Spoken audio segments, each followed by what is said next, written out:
Saturday, December 4th. Oh my god, it is like... You don't want to be a witness to a crime. You don't. I mean, I don't.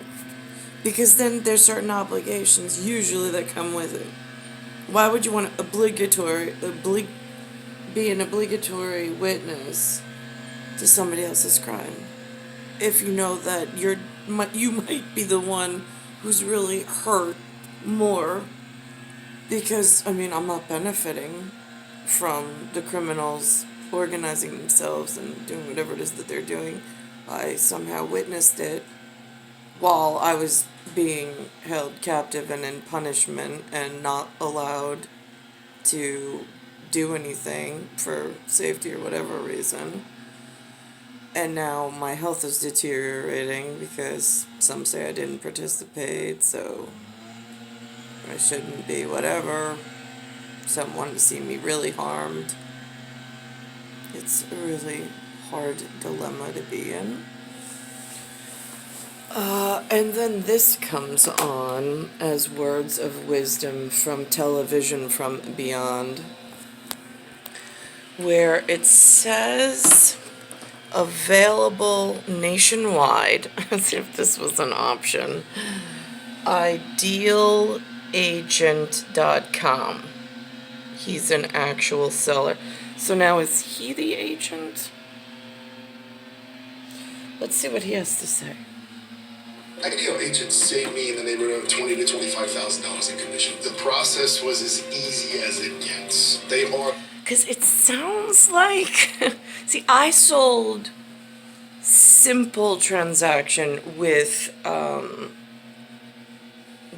a system of other innocent whatevers, while being left out of the organized criminals ring of dangerous, in some kind of shelter of sorts that now is whatever. But it seems like this ideal agent seems like he's pretending to be one of us and in real estate and using that umbrella term for something completely different and more devious or nefarious. Again, I do need one, but they're a dangerous whatever, or could be. Are the #1 way to sell your house. Our service is free, available nationwide, and there's zero obligation. Call us today or visit idealagent.com. Zero obligation. Oh my god, now you're talking my speed. Really? Okay, I might just need that in whatever comes next. Now this is interesting. George to the rescue.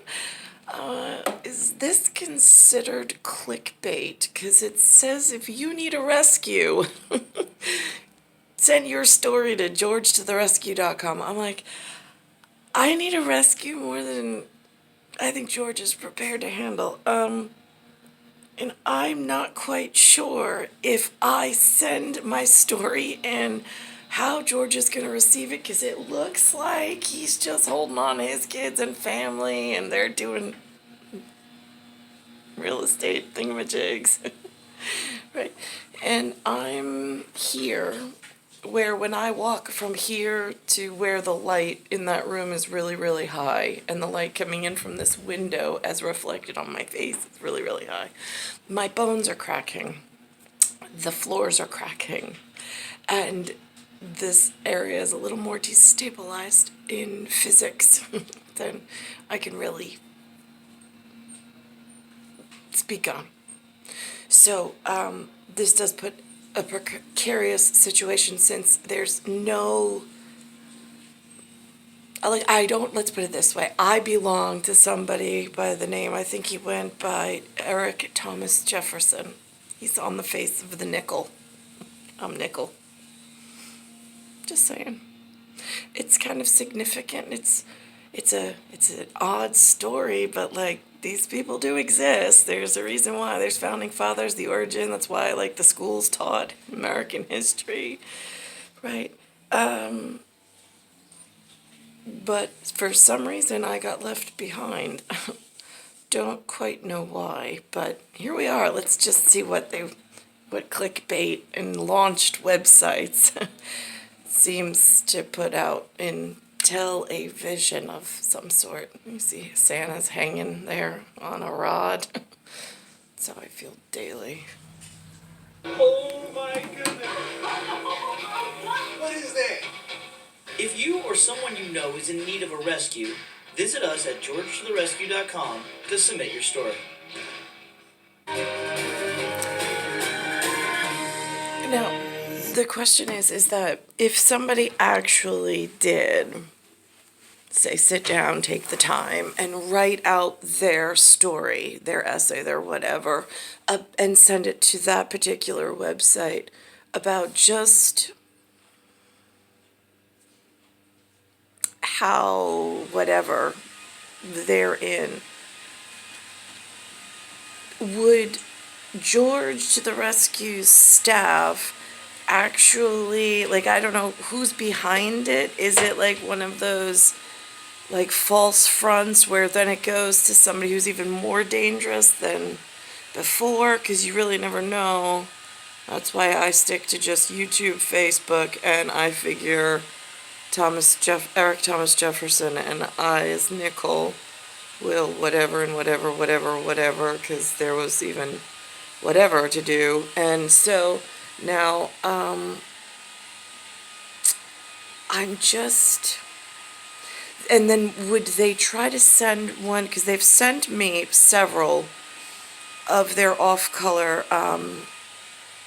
new kids that they are educating everywhere to the organized crime way of thinking and things. I've had several with little badges with their face on it and their institution, like, oh my God, Queens Psychiatric Center. I'm like, so now the drug pushers, the synthetic kids are now pushing up, going door to door. I'm pretty sure at Jehovah's Witness, that religious part was a problem with them going to people's doors. It's also a problem when they're not doing natural drug sales, but they're doing synthetic drug sales door to door, and they're trying to gather intelligence in order to entrap innocent citizens, because that's what it really feels like from my end, and then try to claim that I'm either a danger to society or to others by falsely imprisoning and swaying public opinion and so on and so forth, and trying to paint me as something I'm not, which is exactly what's been happening in the local Bayside Station, Bayside area 11361, to save other less important creatures that call themselves humans, of all different types, shapes, sizes.